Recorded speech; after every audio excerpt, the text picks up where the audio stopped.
Le Furio fait entièrement partie de la culture japonaise et du coup on trouve du Furio partout. Alors évidemment dans les mangas Furio, dans les mangas en général, mais également dans la plupart des œuvres culturelles qui ont pourtant parfois aucun rapport avec le Furio, comme Digimon, Medabot, les séries de Super Sentai, Yu-Gi-Oh, Gundam, vraiment on en trouve partout, Yokai Watch. Il y a du Furio partout, évidemment il y a du Furio dans Pokémon et du coup c'est de ça qu'on va parler aujourd'hui. C'est y part. Yo les Furios, c'est Léon Brando et du coup aujourd'hui on va parler du Furio dans Pokémon. Pour faire les choses simplement, on va prendre que ce qui est officiel. Il y a des Pokémon par exemple Kradopo qui ressemble au niveau de la position en Unshin Tsuari avec un Sarashi, il évolue, il a une banane. C'est pas officiellement été dit quelque part qu'il est considéré comme Furio, donc on écarte. Et du coup, on va garder que ce qui est officiel, et on va commencer par Férocinge. Faut savoir que Férocinge au Japon, il s'appelle Mankey. Mankey, donc c'est un mélange de man, homme, de monkey, le singe. Man fait aussi référence au mandrill, donc une race de singe, et le tout sonne comme Yankee. Il faut savoir au Japon, donc Mankey et Yankee, ça se ressemble beaucoup. L'attitude des délinquants peut faire penser à des singes, et du coup, très souvent, les Japonais, ils vont comparer les délinquants avec des singes, ce qui peut donner des affiches qui sont presque limite racistes, mais en fait, ça fait référence à la délinquance dans un premier temps. Après, on sait jamais avec les Japonais. Mais vous le voyez aussi en lisant des mangas. Sakuragi Hanamichi dans Slam Dunk, on l'appelle le singe roux. Sauf erreur, Lindaman appelle Bouya Harumichi le singe aussi. Enfin bref, le mot singe ou gori dans un certain sens parfois est très connoté délinquant. C'est pour ça qu'on en trouve à toutes les sauces dans les mangas du Goriyaman, ou ce genre de choses. Et du coup, le premier Pokémon Furio, c'est Férocinge, Mankey, qui sonne comme Yankee et qui a une attitude un petit peu vénère et je trouve que c'est plutôt sympa. Comme clin d'œil à la culture Yankee, on va passer au suivant. Histoire de rester dans la thématique du singe, on va parler de Yanagi, donc feuilleton en français. Le nom, c'est un mélange de Yanagi, qui est le saule, l'arbre, du coup c'est un Pokémon de type plante, et de Yankee de nouveau. La sonorité est assez proche, et on peut le voir, le singe, il a une coupe red jante, une pompadour, une banane, appelez ça comme vous voulez, et puis il a un pantalon montagne, torse nu, il a un petit peu le style, je trouve, des danseurs du Tokyo Rockabilly Club. Et puis évidemment, de nouveau, comme je vous dis, c'est un singe, c'est très proche. Généralement, les animaux qui sont souvent dérivés en Yankee, c'est le singe, le chat et le corbeau.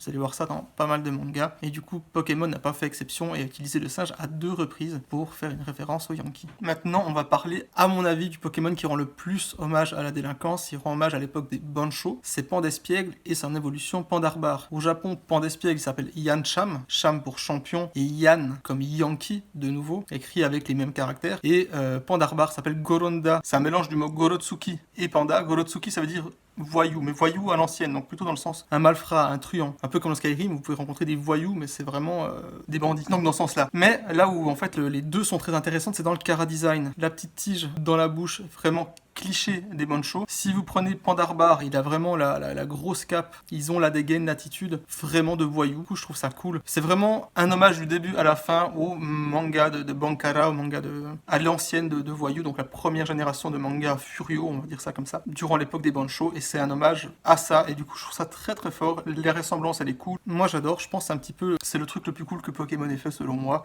C'est pas mon Pokémon préféré pour autant, mais gros respect. Il y a également Manglouton qui s'appelle Yangoose, donc un mélange de mangouste et puis de Yankee et du mot jaune. Je trouve qu'il a pas trop un design Furio, etc. Mais officiellement, c'est là que ça devient. Et du coup, il y a un des dresseurs, un des vauriens, qui a vraiment un peu la gueule du Pokémon, comme ça peut-être on fait plus facilement le rapprochement. Bref, je suis pas très convaincu par celui-là, on va quand même le citer. Ensuite, on va parler de Charpentier. Donc Charpentier, au Japon, il s'appelle Dokoreur. Dokora, au niveau de la prononciation, ça vient de Kora.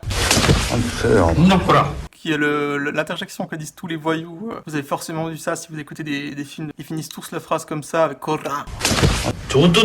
Avec vraiment une sale tranche, et je trouve ça très marrant. Du coup, ça vient de cette interjection-là, et puis du mot Dokoi, qui est aussi une interjection pour faire l'effort physique, vu que c'est un Pokémon qui aide à construire des bâtiments, mais en mode ouvrier. Et savoir qu'au Japon, beaucoup de voyous, ils trouvent du boulot sur les chantiers. Du coup, le Pokémon, il a aussi le bas large comme les pantalons des ouvriers, et il a également la banane, et le design, il est sympa, donc voilà. Maintenant, on va passer à Bagaïd. Donc en français, déjà, le nom est sympa, un mélange de Baggy et Kaïd. Au Japon, il s'appelle Tsuruzukin. Ça vient du mot capuche et du mot pour dire sournois, quelqu'un de rusé. Donc c'est un mélange de ça, mais ce qui est intéressant, c'est le chara-design. Il a une crête, ce qui est fun déjà, mais surtout, il a des pantalons très larges qui rappellent vraiment les bantan, les gros pantalons des Yankees que vous voyez dans les vieux mangas surtout. Des gaines parfaites. Voilà, Bagaïd, très bon Pokémon au niveau chara-design. Et en plus, regardez la tronche qu'il a, la démarche, c'est parfait. Donc en ce qui concerne les Pokémon, tous ceux-ci donc sont officiellement validés comme Pokémon Furio Yankee par Pokémon lui-même, donc c'est cool. Mais il y a beaucoup d'autres choses qui sont liées au Furio dans Pokémon. Il y a notamment le Conseil 4 en français, qui au Japon s'appelle le Shitenno, donc c'est les K3 célestes. Donc si vous avez lu Crow, si vous avez lu Rokudenashi Blues, ça devrait vous parler. C'est inspiré évidemment de trucs bouddhistes à la base, hein. Mais au Japon, on rappelle que les 4 délinquants les plus forts de la ville s'appelaient les K3 célestes, de la ville, de l'école, ça dépend des endroits. Mais du coup là, c'est le même principe pour Pokémon. C'est plutôt cool. Est-ce que c'est une hommage direct aux délinquants ou plutôt à la culture bouddhiste? À mon avis, un mélange des deux. Mais en tout cas, un petit peu plus tard, dans le Conseil 4, il y a Damien du coup qui est un ancien voyou. Est-ce que ça vient confirmer la théorie ou pas? Je sais pas. Toujours pour rester dans la thématique des dresseurs, depuis les premiers jeux, il y a toujours eu des dresseurs ennemis. Vous savez, il y a les gens, il y a les scouts, il y a les gamins, il y a les machins, mais il y a également toujours eu plus ou moins un style de délinquant. Au Japon, avec des styles tels que Skinhead, Bozozoku, Bad Guy, etc. Chez nous, on a eu plutôt des trucs comme Motard, Vaurien.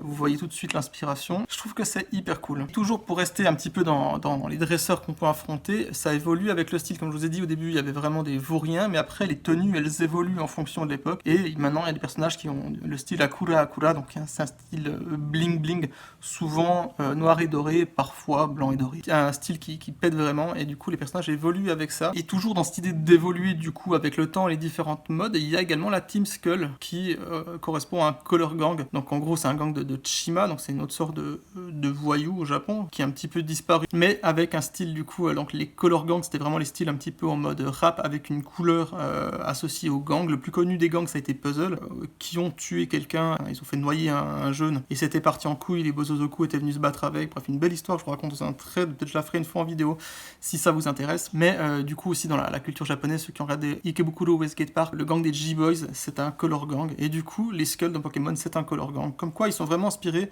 de tout, du style Bankara au color gang en passant par le Furio classique, histoire de varier un petit peu. On va aussi parler de l'anime Pokémon. Dans l'anime Pokémon il y a un épisode où on voit le passé de Jessie qui était une ancienne Bozozoku. Alors Bozozoku en vélo, l'épisode du coup est très marrant, assez parodique et avec des designs, des personnages hyper drôles. Et du coup, je vous invite vraiment à regarder cet épisode si vous avez les moyens de le faire. C'est fun de voir ça à la sauce Pokémon. Et puis dans le manga papier également, il y a une parodie des Black Emperor avec un jeu de mots par rapport au... Enfin, le groupe s'appelle Black Empoleon par rapport au pingouin, le Empoléon, quoi, le Pingoléon en français je crois, avec ce Pokémon-là. Et c'est un jeu de mots parce que les empereurs, c'est aussi des pingouins comme la marche de l'empereur là. Mais du coup, ça fait un jeu de mots avec Black Emperor, le vrai groupe de Bozozoku qui existait au Japon. Et du coup, le manga voilà, fait un petit hommage comme ça à un vrai groupe de Bozozoku, comme quoi Pokémon ils sont très très bons. J'espère qu'ils vont continuer à faire des trucs et des clins d'œil comme ça à la culture Furio dans Pokémon. Et j'adore Pokémon, hein. Je préfère largement le Furio et les mangas Furio, mais j'aime beaucoup Pokémon quand même, je trouve que c'est cool. Ciao, tout ça, blablabla, bisous.